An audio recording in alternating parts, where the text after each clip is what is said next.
Hello everyone, welcome all of you in लक्ष्य family. हम high school के chapter book का जो हमारा थर्ड लेसन है टू स्टोरीज अबाउट फ्लाइंग, उसको हम पढ़ रहे थे और हमने इसका पहला जो पार्ट था हिज फर्स्ट फ्लाइट इसे कंप्लीट कर लिया था। अभी हम दूसरे पार्ट की तरफ बढ़ेंगे जिसका नाम है द ब्लैक एरोप्लेन। आइए समझते हैं ब्लैक एरोप्लेन जो हमारी स्टोरी है वह कैसी है, किस चीज़ के बारे में बताती है। तो इसका स्टार्ट होता है, the moon was coming up in the east. जो मून था, जो चंद्रमा था, वह पूर्व की दिशा की ओर आ रहा था। चंद्रमा पूर्व की ओर आ रहा था, पूर्व दिशा की ओर आ रहा था। बिहाइंड मी, मेरे पीछे, चंद्रमा मेरे पीछे पूर्व दिशा की ओर आ रहा था। And stars were shining in the clear sky above me. जो तारे थे वह अबव मी, मेरे ऊपर साफ आसमान में चमक रहे थे। चंद्रमा मेरे पीछे पूर्व की दिशा में आ रहा था और जो तारे थे वह मेरे ऊपर आसमान में, साफ आसमान में चमक रहे थे। There was not a cloud in the sky. आकाश में एक भी बादल नहीं था। उस समय आकाश में एक भी बादल नहीं था। I was happy to be alone high up above the sleeping countryside. मैं खुश था टू बी अलोन, अकेला होते हुए भी, हाई अप मतलब ऊंचाई पर, above the sleeping country side इन सारे देशों के ऊपर, इन सभी देशों के ऊपर, इस ज़मीन से ऊपर मैं अकेला अपनी हवाई जहाज़ को उड़ाते हुए, अकेला होते हुए भी मैं खुश था। I was flying my old Dakota aeroplane over France back to England. मैं अपनी पुरानी डकोटा हवाई जहाज़ को उड़ा रहा था जो कि मैं फ्रांस से इंग्लैंड की तरफ लौट रहा था। I was flying my old Dakota aeroplane. मैं अपनी पुरानी डकोटा जहाज़ को उड़ा रहा था और मैं फ्रांस से इंग्लैंड की तरफ लौट रहा था। I was dreaming of my holiday. मैं अपनी छुट्टियों का सपना देख रहा था। And looking forward to being with my family. और मैं यह भी सोच रहा था कि मैं अपने परिवार के साथ रहूं। मैं अपने परिवार के साथ अपना समय व्यतीत करना चाहता था। I looked at my watch. मैंने अपनी घड़ी में देखा। 1:30 इन द मॉर्निंग। सुबह के 1:30 हुए थे, सुबह के 1:30 हुए थे। I should call Paris control soon, I thought. मैंने सोचा मुझे पेरिस कंट्रोल में बात कर लेनी चाहिए। मैंने सोचा कि मुझे पेरिस कंट्रोल में बात कर लेनी चाहिए।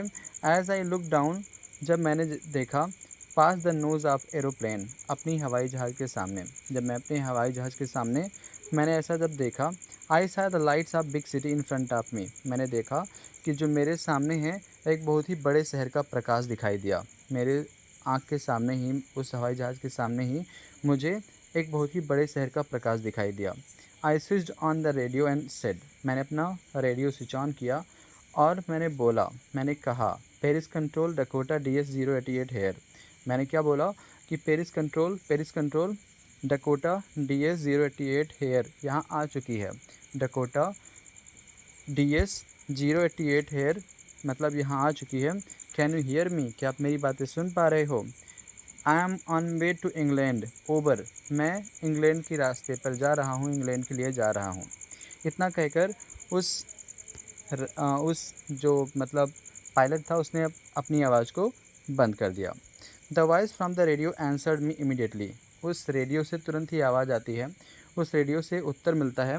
DS-088 हेयर, वो क्या बोलता है कि DS-088 हेयर मतलब जो कि हवाई जहाज़ का नाम था, आई कैन हियर यू, वो कहता है कि मैं तुम्हारी बातें सुन पा रहा हूँ।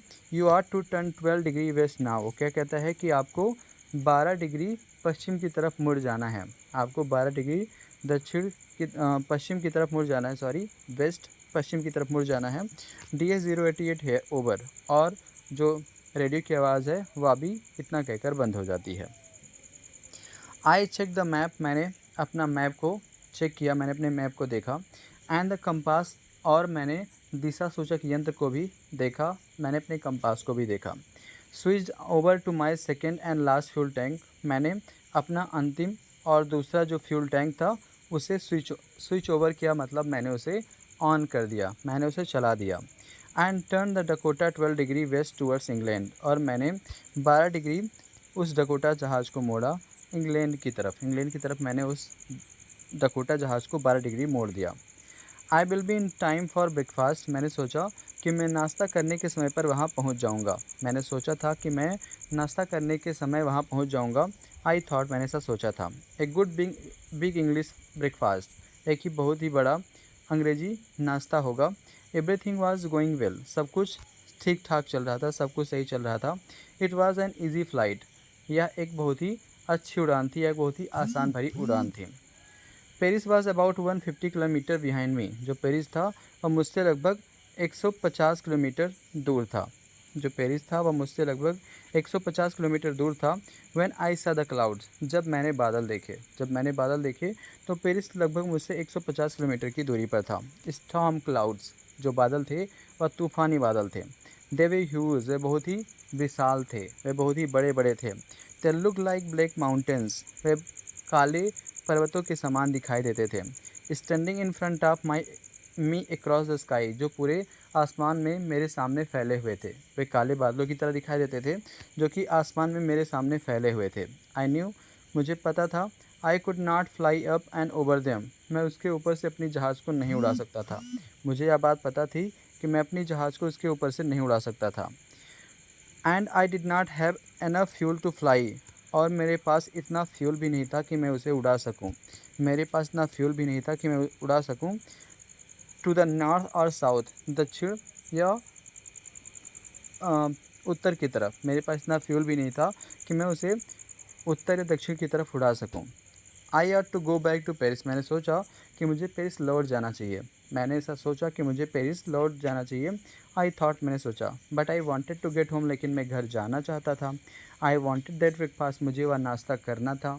मेरी अंदर यह इच्छा थी कि मैं वह नाश्ता करूँ। I will take the risk, मैंने कहा मैं रिस्क लूँगा। I thought and flew that old Dakota straight into the storm, मैंने ऐसा सोचा और मैंने अपनी उस हवाई जहाज़ को, उस डकोटा को उस तूफ़ान में चलाया, उस तूफ़ान में मैं ले गया। आगे बढ़ते हैं। इनसाइड द क्लाउड्स, बादलों के बीच। एवरीथिंग वाज सडनली ब्लैक, बादलों के बीच, उन काले तूफ़ान वाले बादलों के बीच जो सब कुछ था, एवरीथिंग वाज सडनली ब्लैक, सब कुछ अचानक काला हो गया।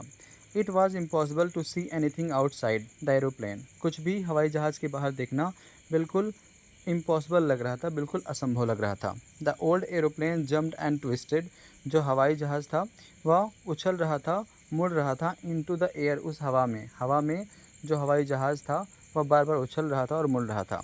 I look at the compass, मैंने अपने कंपास की तरफ देखा, मैंने अपने दिशा सूचक यंत्र की तरफ देखा। I could not believe my eyes, मुझे अपनी आंखों पर भरोसा नहीं। The compass was turning round and round and round, जो कंपास था, जो दिशा सूचक यंत्र था, दिक् सूचक यंत्र था, वह बार बार घूम रहा था, राउंड राउंड कर रहा था। इट वॉज डेड, और कुछ ही समय बाद वह डेड हो गया, वह पूरी तरह से टूट गया। इट वुड नॉट वर्क, अब वह अभी काम नहीं कर रहा था, उसने काम करना बंद कर दिया। The other instrument were suddenly dead too, जो अन्य भी यंत्र थे उस हवाई जहाज़ के, वह भी अचानक डेड हो गए, ख़राब हो गए। आई ट्राइड द रेडियो, मैंने रेडियो करने का प्रयास किया, मैंने टेलीफोन करने का प्रयास किया, मैंने रेडियो का उपयोग करने का प्रयास किया। Paris control, can you hear me, मैंने बोला पेरिस कंट्रोल, क्या आप मेरी बातें सुन पा रहे हैं? कैन यू हियर मी, क्या आप मुझे सुन सकते हैं? देयर वाज नो आंसर, कोई उत्तर नहीं था। The radio was dead too, radio भी ख़राब हो चुका था। आई हैड नो रेडियो, ना तो मेरे पास कोई रेडियो था। नो कंपास, ना ही मेरे पास कोई दिशा सूचक यंत्र था। एंड आई कुड नॉट सी, और मैं यह देख नहीं सकता था। वेयर आई वाज, मैं कहाँ हूँ, मैं यह भी नहीं देख सकता था कि मैं कहाँ हूँ। I was lost in the storm, मैं उस तूफ़ान में खो चुका था, मैं उस तूफ़ान में भटक गया था। Then in the black clouds, लेकिन तभी उन्हीं काले बादलों के बीच, क्वाइट नियर मी, मेरे बिल्कुल करीब, तब उन्हीं बादलों के बीच मेरे बहुत ही पास, आई सा अनदर एरोप्लेन, मैंने एक दूसरा जहाज़ देखा। उन्हीं बादलों में मेरे बिल्कुल करीब मैंने एक दूसरा जहाज़ देखा। It had no lights on its wings, उसके पंखों पर कोई भी प्रकाश नहीं था, उसके पंखों पर कोई लाइट नहीं थी। But I could see it flying next to me through the storm, फिर भी मैं उसे अब तूफ़ान में अपने पास उड़ते हुए देख सकता था, फिर भी मैं उसे तूफ़ान में अपने पास उड़ते हुए देख सकता था। आई could see the pilot face, मैं उस पायलट का चेहरा भी देख सकता था। टर्न टुवर्ड्स मी, जिसका चेहरा मेरी तरफ था, मेरी तरफ मुड़ा हुआ था। I was very glad to see another person, मैं किसी दूसरे व्यक्ति को देखकर बहुत ही खुश हो गया। ही lifted one hand and waived, उसने अपना एक हाथ उठाया और उसने लहराकर इशारा किया, उसने इशारा किया। वो इशारा क्या कर रहा था, फॉलो मी, मेरा पीछा करो। ही वाज सेइंग, वह कह रहा था फॉलो मी, मेरा पीछा करो। ही नोज़, वह जानता है, दैट आई एम लॉस्ट, कि मैं रास्ता खो गया हूँ, वह जानता है कि मैं रास्ता खो गया हूँ। आई थॉट, मैंने सोचा, he is trying to help me, वह मेरा प्रयास करने का सोच रहा है, वह मेरी मदद करने के बारे में सोच रहा है। आगे नेक्स्ट जो हमारा पैराग्राफ है इसे हम नेक्स्ट वीडियो में पढ़ेंगे। जय हिंद, जय भारत।